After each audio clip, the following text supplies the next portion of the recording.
চশমা করছে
আদালতে নিরাপত্তা নিশ্চিত করার পর তাকে আদালতে তোলা হয়।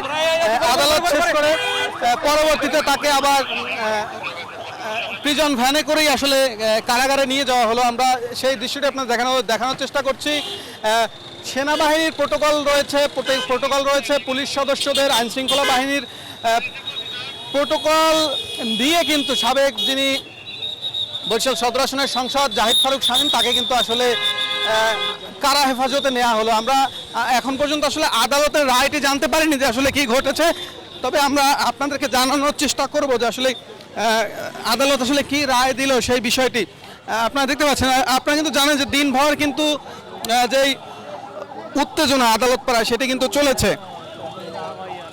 কয়েক দফায় আওয়ামী লীগের নেতাকর্মীরা তাকে আসলে আদালত প্রাঙ্গণে হাজির করা হবে। এই সংবাদ শুনে আওয়ামী লীগের নেতাকর্মীরা আদালত প্রাঙ্গণে আসলে তাদের উপর কিন্তু একাধিকবার হামলা করা হয়েছে। বরিশালের যে বিএনপি অফিসে অগ্নিসংযোগ করেছেন এবং বরিশালের যত রকম সন্ত্রাসী কর্মকাণ্ড হয়েছেন তার মাস্টার মাইন্ড এবং হুকুমদাতা, আমরা এর জামিনে বিরোধিতা করেছি। মাননীয় আদালত জামিন নামঞ্জুর করেছেন। আমাদের যেখানে ক্ষোভ সেখানে হলো এরকম একজন মাস্টার মাইন্ড যার নেতৃত্বে বরিশালে এরকম একটা অরাজক পরিবেশের সৃষ্টি হয়েছে, তাকে কেন পুলিশ রিমান্ড চাই নাই? তাকে রিমান্ড চাইলে তার মাধ্যমে অনেক তথ্য পাওয়া যেত। আপনারা জানেন এখানে বাংলাদেশের সংবিধান ছিল, সেই সংবিধানকে অগ্নিসংযোগ করা হয়েছে।